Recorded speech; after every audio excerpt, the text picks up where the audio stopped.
Саған не болды? Жеңге, маған тез арада осы үйге тіркеу керек. Тіркелмесең айыппұл төлейсің дейді. Оны тіркеу үшін анда бару керек, мұнда бару керек, шаруасы көп қой. Ағам болса сапарда.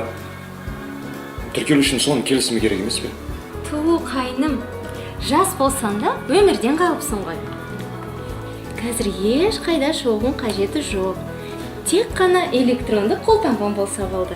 Қара, өтінішті жазасын. Сосын жібересің. Енді ағаның электронды қолы ғана керек.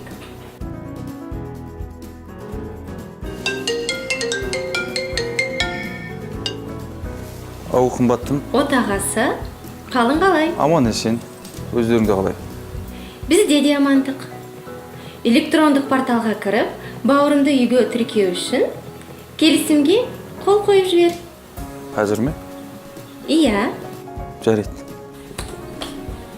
Міне, енді сен осы үйдің тұрғынысың.